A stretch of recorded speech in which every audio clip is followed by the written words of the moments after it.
Hi everyone, welcome to my channel. My name is Lala Lot. I am a travel enthusiast and I usually travel alone. If solo traveling is something you've considering but have been hesitant to try, this video is perfectly for you.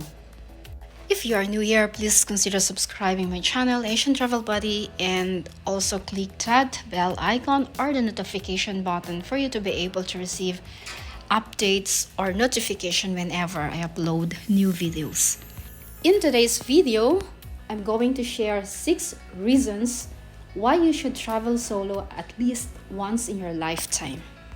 Traveling solo is empowering. It will encourage you to step out of your comfort zone and grow as a person. Instead of relying on someone else, you will finally get the chance to trust your gut and gain confidence and a better understanding of yourself. Number 6, solo traveling will give you the ultimate freedom. You're in no one's schedule but your own. You make your own plans, when or where to go, without someone pulling you in any one direction or contradicting your reasons.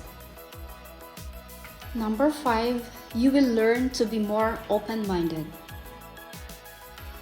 Traveling to foreign countries will give you the opportunity to meet new people, learn new language, understand culture and customs in a broader way. Have a safe flight po. Namit lang po namin dito sa Innsbruck. Kung kilala po ninyo yan. Number 4, solo traveling will enrich your personal growth. In every solo travel you make, it's common that you will encounter drawbacks where you learn to become resilient, independent, and confident.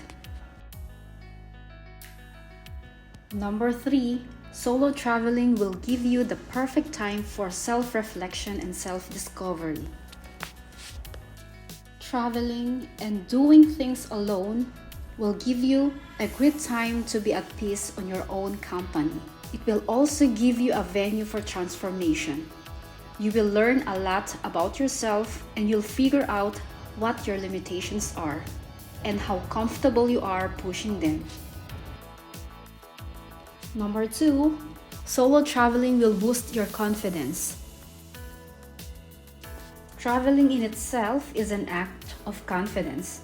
The fact that you went somewhere by yourself shows strength. It will raise your confidence and will teach you self-reliance. You'll have to make your own decisions and solve problems on your own. From the planning to navigating a totally foreign country, you'll find new independence that will stay with you after your travels. The last but not the least, solo traveling will develop positive mental attitude. After meeting new people, seeing their ways of life, understanding culture and customs, you will see yourself in a different perspective when you come home. You will realize that there's a lot more than what is being published in a travel guide, magazines, and books. These travel experiences will help you become appreciative for what you have in life. Welcome to Austria. Ano yung binili mo? Apfel, yan. Yung strudel. Strudel. Yan ang famous dito. One of the famous na